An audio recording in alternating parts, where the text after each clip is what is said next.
linearly dependent vectors, right? So let v1, v2, vn be n vectors of a vector space V, right? So we say that v1, v2, v1, v2, vn are said to be linearly dependent if there exists scalars alpha 1, alpha 2, and so on up to alpha n, not all zero, such that alpha 1 v1, alpha 2 v2, and if you keep on adding like this, alpha and vn should be equal to 0. So whenever you solve this set of thing, you'll always get scalars, not all 0. That means at least one of alpha i's should be non-zero. Or in other words,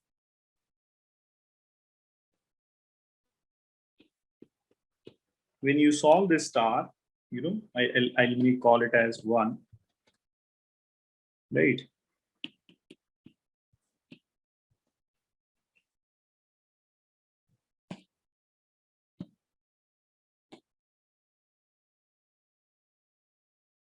At least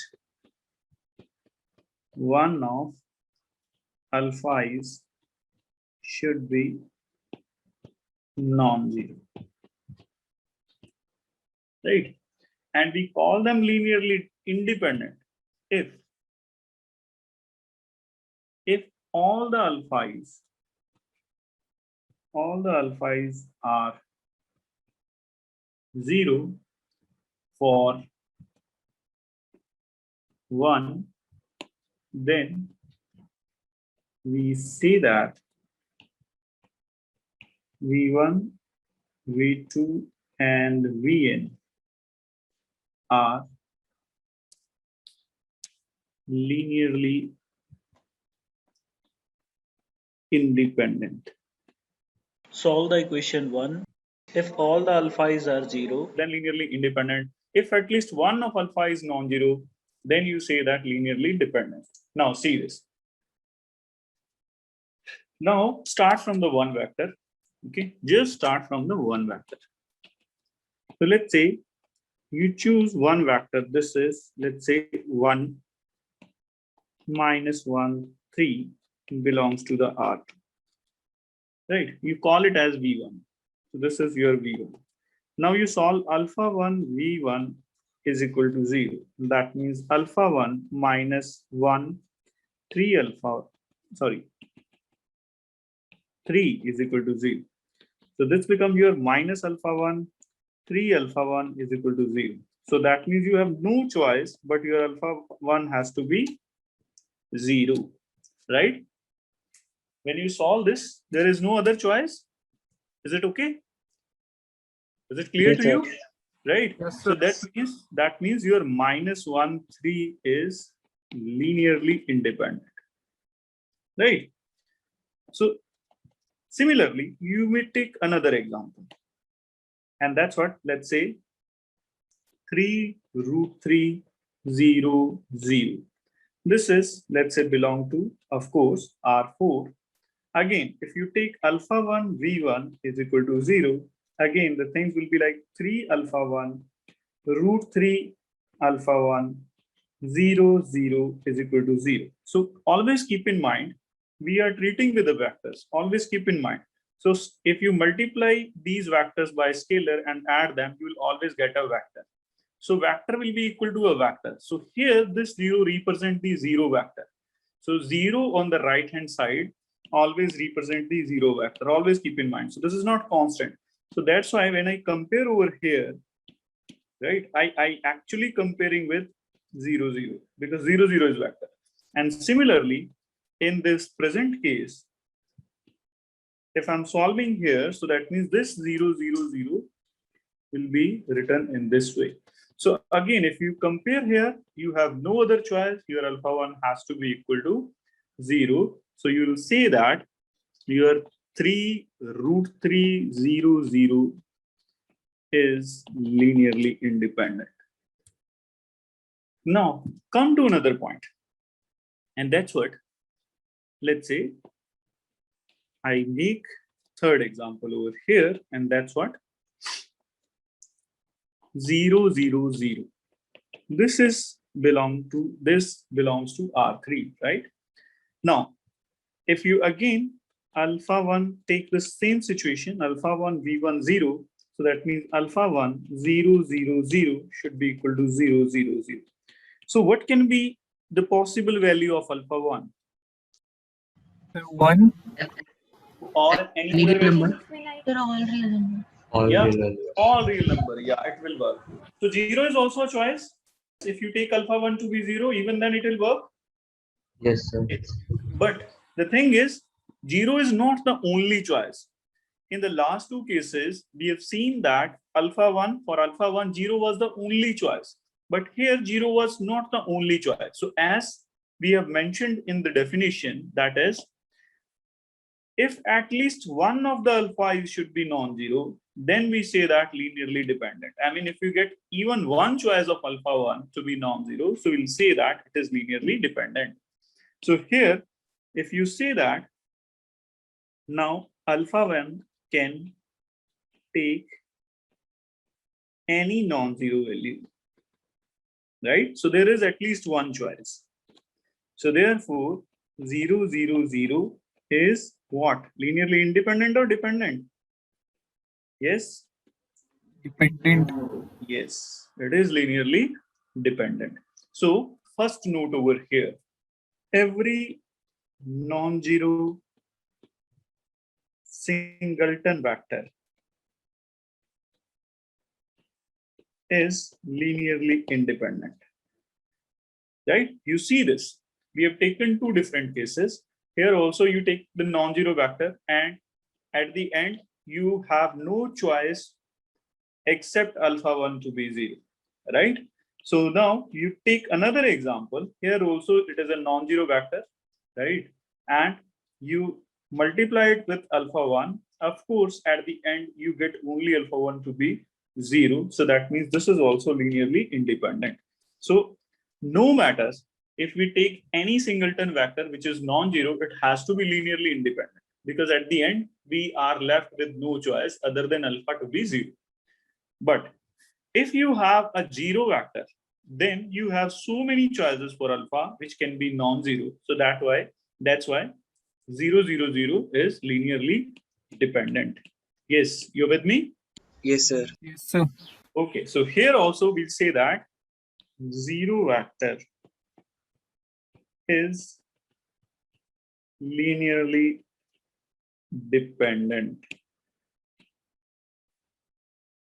Move to the next examples where we take more than one vectors, right?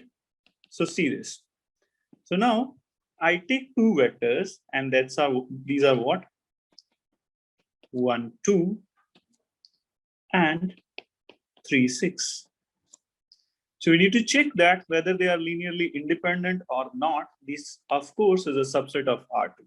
We call this as V1 and call this as V2, right? So consider alpha 1 V1 plus alpha 2 V2 is equal to 0. Again, that 0 is vector. So alpha 1 V1, that is 1, 2, plus alpha 2 V2, that is 3, 6, is equal to 0, 0.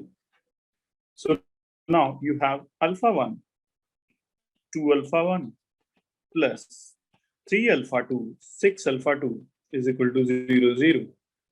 So that means you add the first components and then you add the second component, right? And if you add them together, now you try to solve it, it is equal to 0. and 2 alpha 1 plus 6 alpha 2 is equal to 0. So from here, you also get the same relationship. That means alpha 1 plus 3 alpha 2 is equal to 0. So that means you are left with that your alpha 1 is equal to minus 3 alpha 2. So what does that mean? You see, there is no need that your alpha 1 and alpha 2 has to be 0 always. Yes, 0 can be a choice, but 0 can not be the only choice, right? It's not like that alpha 1 and alpha 2 has only 0 choice. It can have a non-zero choice. For example, you take alpha 2 to be equal to 1 and your alpha 1 is equal to minus 3. And if you check this equation now, I call this as 1, right? So if you see this, so you will get what? Yes. So minus 3 times the 1, 2 plus 1 times the 3, 6. So is it satisfying? Yes, sir. Yes, sir. Yes. Yes. So you see this is the value of alpha 1 and this is the value of alpha 2. So that means you have non-zero choices. Not for everyone, but there is one. I mean, it is not necessary that alpha 1 and alpha 2 both should be non-zero. So what we want, at least one of them should be non-zero, right? So that we can call them linearly dependent. Now, since the both are non-zero, so we see that 1, 2 and 3, 6 are linearly dependent. Now take another example. If I take 1, 0 and 2, 6, right? Now, again, I'll implement the same process that I'll be solving this equation. So in other words, alpha 1 plus 2 alpha 2 and 6 alpha 2 is equal to 0, 0. So here, if I solve these equations, so from here, your alpha 2 is 0. So now, if you put this value of alpha 2 is equal to 0 in this equation, right? So what do you get? That's 0. Yes, alpha 1 plus 0 is equal to 0. That means your alpha 1 is also 0. So therefore, you have no choice, but your alpha 1 and alpha 2 both are 0.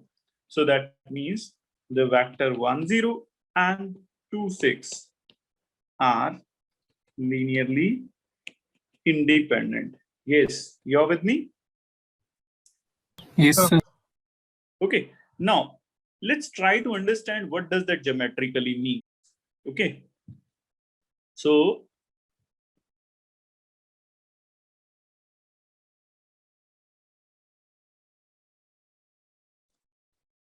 okay, take the first set of vectors, take the first example that was 1, 2 and 3, 6. Try to plot these vectors 1, 2 and 3, 6.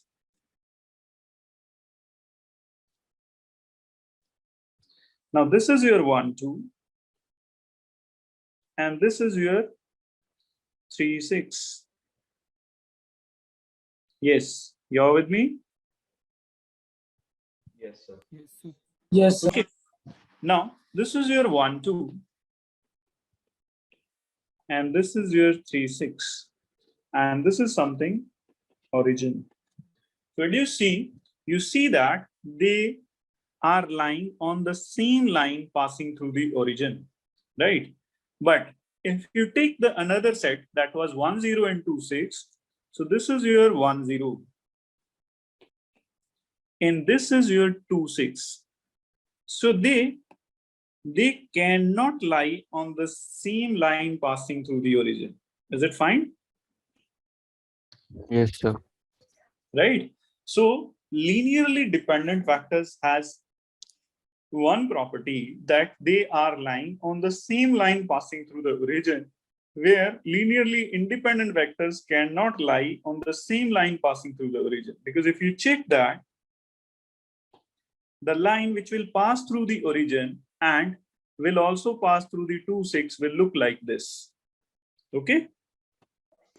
Yes, So sir. see, this will this will pass through the origin and will pass through the 2, 6. And similarly, if you have 1, 0, so again, this will be the line which will passing through origin and also pass through the 1, 0. So these two lines cannot coincide, right? So they do not lie on the same line passing through the origin. So I want to make a note over here, and that's what in R2, vectors are linearly dependent if they lie on the same line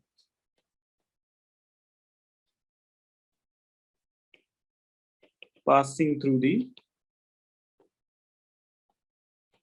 origin. But this is the case with the R2. In R3, three vectors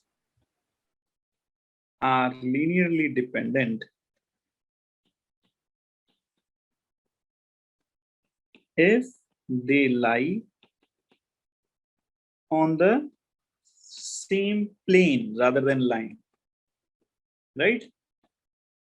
Passing through the origin. For the two vectors, line can be sufficient, okay? Any subset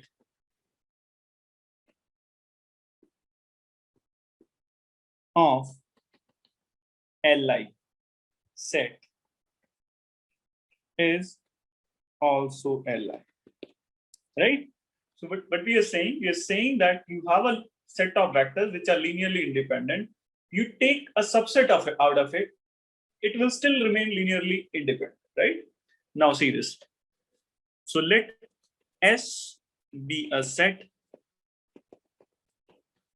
which is linearly independent. Okay, ये हमें दिया है. There is a set S. S of course is a subset of some vector space V. So now if it is linearly independent, so what we say that means whenever we solve this thing, we are left with no choice, but we need to take all the, if we solve this equation, we always get the scalars to be 0. That's what linearly independent means. Yes? Bolo? Yes, sir. Okay. So now you pick the subset of this. So let S dash is equal to be a subset of S, right? You're with me? Bolo? Yes, sir. ठीक है. So अब देखो. Now I want to prove that my S dash is also linearly independent. Okay. So for this,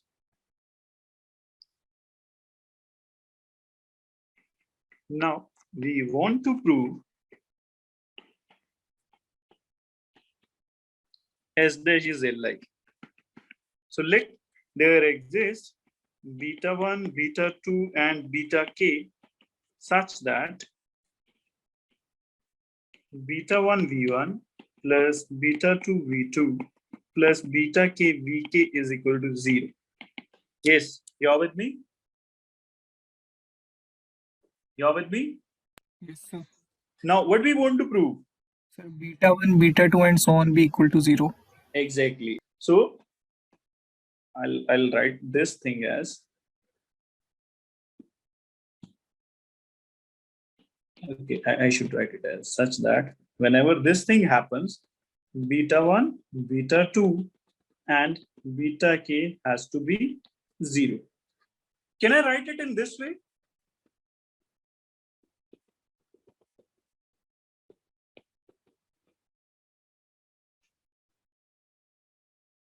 Zero times this, 0 times this, 0 times Vn is equal to 0. Can I write it in this way? Yes, sir. Yes. Tell me. From this equation to this equation, can I write it? Because this part makes no difference. Why? Because we have multiplied each vector with a 0. right? Yes, Yes. sir. But we have given that this set of vector is linearly independent. Whenever we solve the complete set, v1, v2, vk plus 1 to vn, this is linearly independent. So if this is linearly independent, that means each scalar has to be 0. Yes, sir.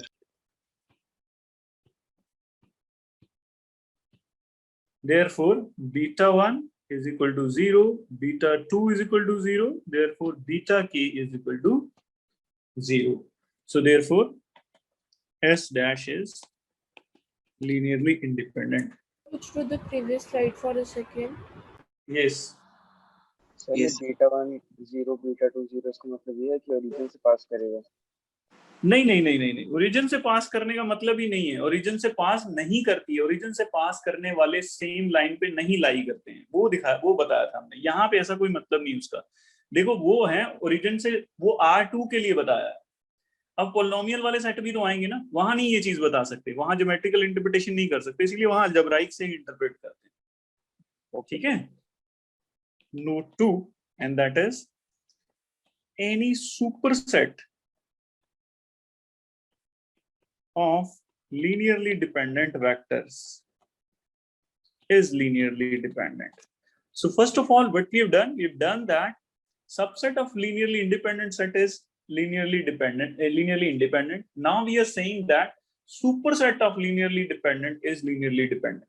So again, assume a same set, let's say S, and with this vectors, n vectors, and is LD. Let's say this is given to us. Okay.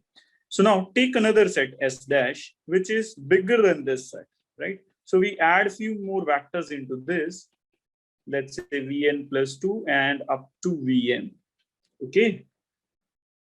Of course, your M is greater than N, right? So now, since S is LD, that means there exists scalars alpha 1, alpha 2, alpha n, not all 0, right? Not all 0, such that alpha 1 v1, alpha 2 v2, alpha n vn should be equal to 0. Yes, are you with me on this? Yes, sir. Can I write it in this way? Alpha 1, alpha 2, alpha n vn plus 0 time vn plus 1 plus 0 time vn plus 2 and so on. 0 time vm is equal to 0. Can I write it in this way? Yes, sir. Now, the problem is, now we are working with the S dash.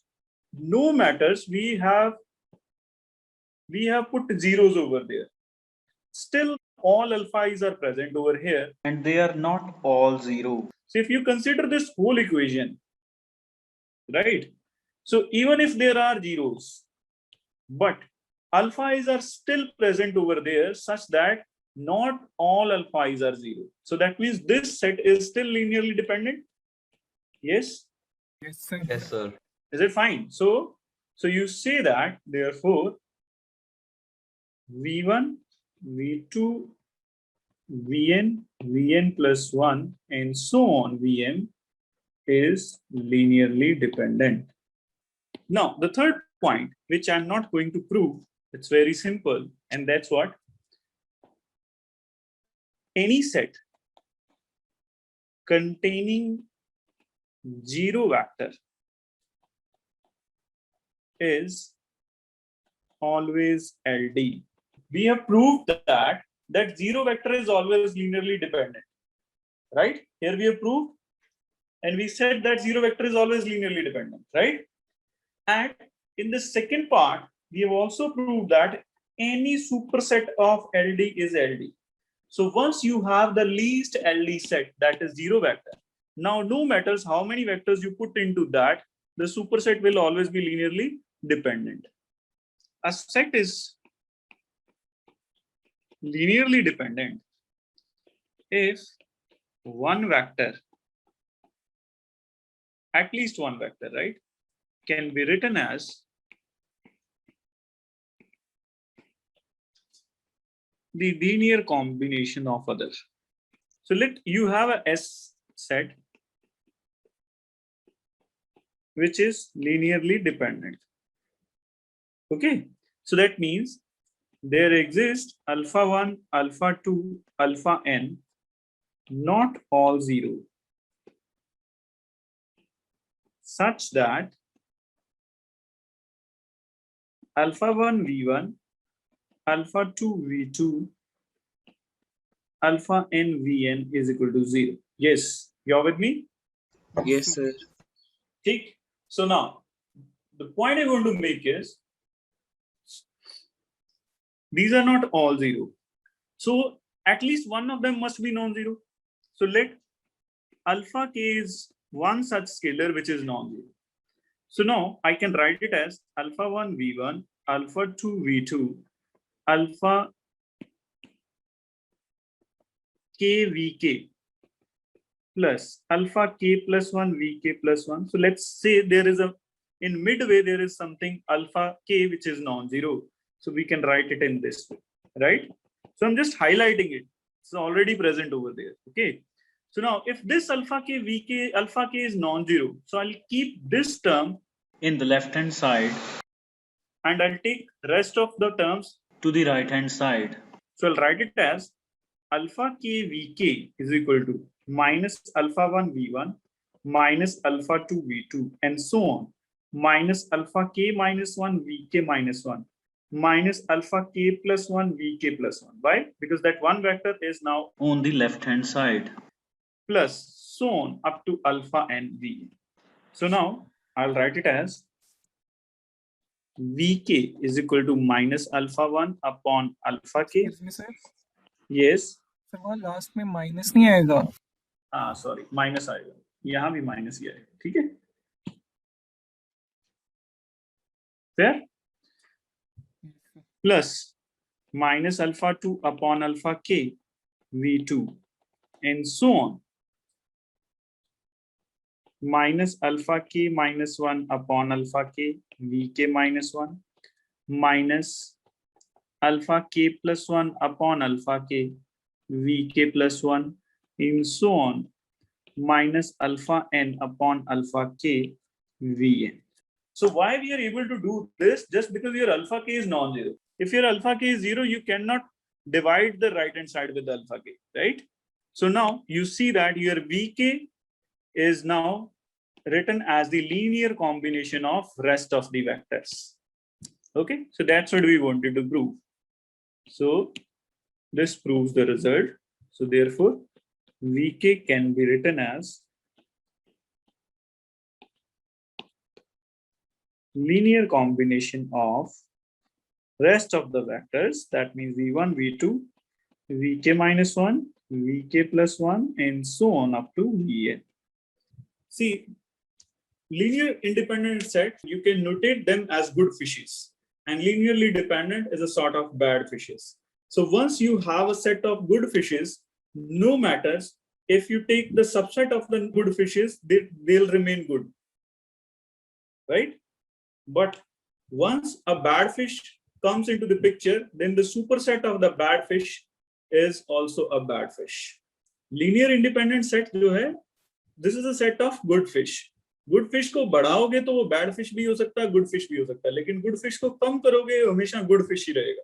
Dependent vectors क्या है? Bad fish. Bad fish को बढ़ाओगे तो वो set bad fish का ही रहेगा. x ex x square plus x minus 1 ex. Right?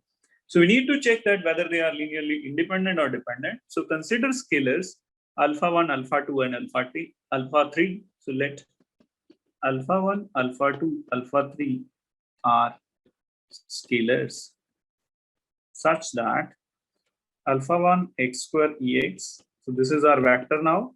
Alpha 2 x ex plus alpha 3 ex times the x square plus x minus 1, right, is equal to 0. Yes, you're with me? Yes, sir. Okay. So from this side, we'll see this, that you have the expression for the x square and for the x and for the constant term as well. So here, see, if you consider x square, you have alpha 1, and here you have alpha 3. So we'll write it as x square alpha 1 plus alpha 3. Similarly, for x you have alpha 2 and alpha 3. So that is alpha 2 and alpha 3. And for the constant term, you have only minus alpha 3. And outside this, you have ex, which is equal to 0. Right? So now, this ex is always non-zero. So you can write it as x square alpha 1 plus alpha 3 plus x alpha 2 plus alpha 3 minus alpha 3 is equal to 0. Now, this time your zero vector is a sort of zero polynomial. Okay, so the right hand side has all the coefficient of x square is 0, coefficient of x is 0, the constant term is also 0. So you are there with saying this, your alpha 1 plus alpha 3 has to be 0, alpha 2 plus alpha 3 has to be 0, and minus alpha 3 has to be 0. Now your minus alpha 3 is 0, so you put it over there. What do you get? You'll get alpha 2 is equal to 0. And you put this value over there, that means your alpha 1 is 0. So therefore your alpha 1 is equal to 0, alpha 2 0, and alpha 3 0. So therefore set is what? Sir, Li. Li. Yes, you are right.